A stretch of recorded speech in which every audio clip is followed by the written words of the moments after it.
साबिका सैयद शेर अली जी से गुजारिश करता हूं कि अपने ख्यालात का इजहार करें।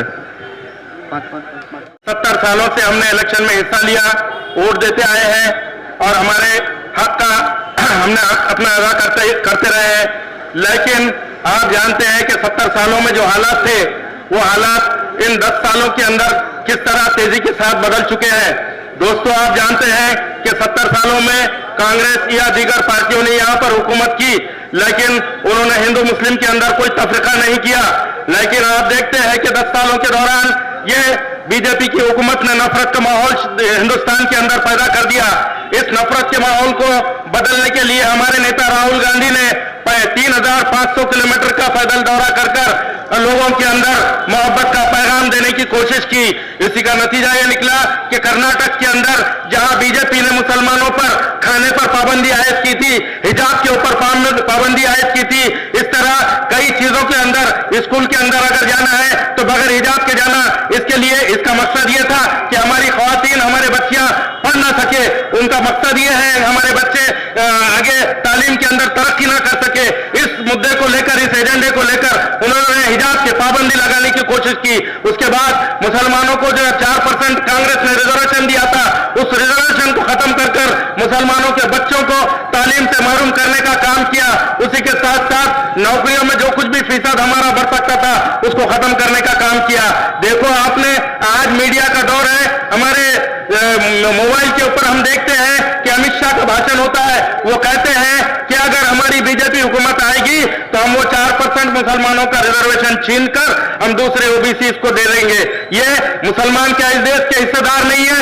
हमने अपने आजादी की लड़ाई में हमारे बुजुर्गों ने क्या खून नहीं बहाए? हमारे उलमा ने कम से कम 50,000 से ऊपर हमारे उलमा ने कुर्बानियां दी, तब कहीं जाकर इस देश को आजादी मिली। रेशमी रुमाल की तहरीक हो या इस तरह की कई खिलाफत की तहरीक हो, कई तरीके गांधी जी के साथ और कांग्रेस के नेताओं के साथ मिलकर हमारे उलमाओं ने इस जंग को, आजादी की जंग को लड़ा और उसका नतीजा है कि हम आजाद है। और इस आजादी के बाद हमारे देश के अंदर एक कानून बनाया गया, एक कॉन्स्टिट्यूशन बनाया गया, जिसके अंदर हर समाज को, हर लोगों को अपने पसंद का खाना, अपने पसंद का पहनना, अपने पसंद के मजहब के ऊपर अमल करना और अपने मजहब की तशहीर करने की आजादी दी गई। और उसी तरह अपने इज़हार ख्याल की आजादी दी गई। लेकिन यह बीजेपी हुकूमत तमाम आजादियों को छीनकर अपनी हुकूमत, अपना मंशा, अपना मंशूर राइज करने की कोशिश कर रही है। आपने देखा है कि एक मिनिस्टर यह कहता है कि गोली मारो सालों को। इस तरह के हालात 70 सालों में या 10 साल के पहले कभी दिखाई नहीं दिए। पार्लियामेंट के अंदर यह एक बीजेपी का पार्लियामेंट का मेंबर ये कहता है बिदूड़ी कि ये मुल्ले है, ये कटवे है, मुल्ले और कटवे के नाम से उस दानिश अली को धमकाता है। आप देखते हैं कि उत्तराखंड के अंदर हमारे मसाजिद, हमारे मदरसों को तोड़ा जा रहा है। तो इस तरह ये इसका मतलब मुसलमानों के खिलाफ ही नहीं, बल्कि ये बीजेपी हुकूमत हिंदुओं के भी खिलाफ है, दलितों के भी खिलाफ है और तमाम समाज के खिलाफ है।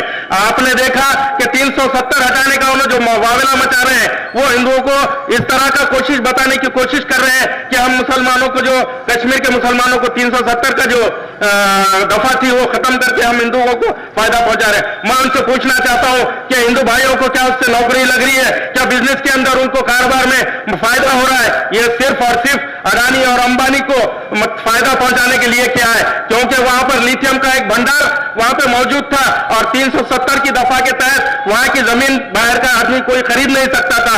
उसको हटाकर अडानी और अंबानी को वो जगह देने के लिए और लिथियम का कारोबार करने के लिए वो 370 को हटाया गया। इस तरह के कई कानून, 400 सीटें आ जाती है तो आपके औकाफ के जमीनों को हड़प करने की ये गवर्नमेंट का मंशा है। आपके जो कुछ भी मराहत आपको हासिल है माइनॉरिटीज को कॉन्स्टिट्यूशन के तहत, वो छीनने की कोशिश की जा रही है। सबसे अहम बात यह है कि आने वाले इलेक्शन अगर वो बीजेपी जीत जाती है तो इसके बाद भारत के अंदर कोई इलेक्शन नहीं होगा और मुसलमानों के वोट ऑफ राइट्स छीन लिए जाएंगे।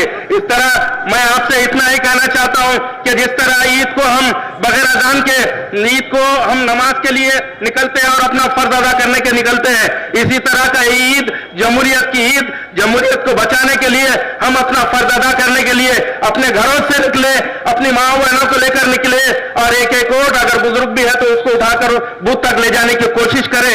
मैं जानता हूं कि तमाम लोग कांग्रेस को ही वोट देने वाले हैं, लेकिन ये जरूरी है कि हमारा फीसद बढ़ाया जाए। हम ये नहीं कहें कि हमको क्या मिलने वाला है, इतनी धूप है क्यों खड़े रहे, तो इसकी परवाह ना करते हुए, ऑटो का इंतजार ना करते हुए आप बूथों पर जाए और बूथों पर जाकर 100% वोटिंग करने की कोशिश करें। मैं आपसे और नौजवानों से खास गुजारिश करता हूं कि मोबाइल के अंदर एक ऐप है वोटर सर्च, अगर चिट्ठी नहीं मिलती है तो वोटर सर्च के जरिए, वोटर हेल्पलाइन के जरिए लोगों को मदद करें, नौजवान वॉलंटियर तौर पर काम करें और लोगों को चिट्स निकाल कर देने की कोशिश करें। इतना कहते हुए मैं अपने 2 लफ्ज खत्म करता हूं। तख्त बदल दो, ताज बदल दो, बेईमानों का राज बदल दो।